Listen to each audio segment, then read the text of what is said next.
2026 தேர்தலை ஒட்டி நாம ஒரு மேஜிக் செய்ய போறோம். அந்த மேஜிக் நம்ம அனைவரையுமே வெற்றி பெற வைக்க போகுதுன்னு பிரேமலதா விஜயகாந்த் பேசின ஒரு கருத்து இப்போ பரபரப்பா பேசப்பட்டு வருது. தஞ்சாவூர்ல தேமுதிக பூத் கமிட்டி மெம்பர்களுக்கான ஒரு ஆலோசனை கூட்டமானது நடைபெற்றது. இந்த கூட்டத்தில் பங்கேற்று பேசிய பிரேமலதா விஜயகாந்த் அவர்கள், கேப்டனினுடைய அதிகபட்ச கனவாக இருந்தது இந்தியாவினுடைய தலைசிறந்த முதன்மை மாநிலமாக தமிழ்நாடு இருக்க வேண்டும் என்பதுதான்.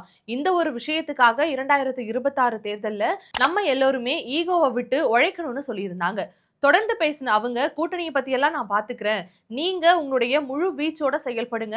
அது மட்டும் இல்லாம 2026 தேர்தலை ஒட்டி நாம மிகப்பெரிய மேஜிக் ஒண்ணு கிரியேட் பண்ண போறோம்.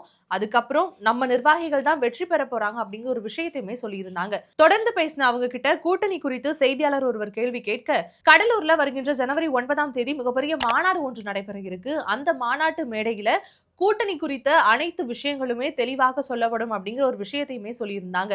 இதற்கு முன்னாடி பேசும்பொழுது ஒரு மிகப்பெரிய சஸ்பென்ஸ் ஒண்ணு நிறைஞ்சிருக்குன்னு சொல்லியிருந்தாங்க. இந்த நிலையில மாநாட்டு மேடையில கூட்டணி குறித்த அறிவிப்புகள் வெளியிடப்படும் அப்படின்னு சொன்னது தேமுதிகவினுடைய கூட்டணி தாவேகவோடா அல்லது திமுகவோடா அப்படிங்கிற ஒரு கேள்வியுமே இந்த இடத்துல எழுப்பியிருக்கு.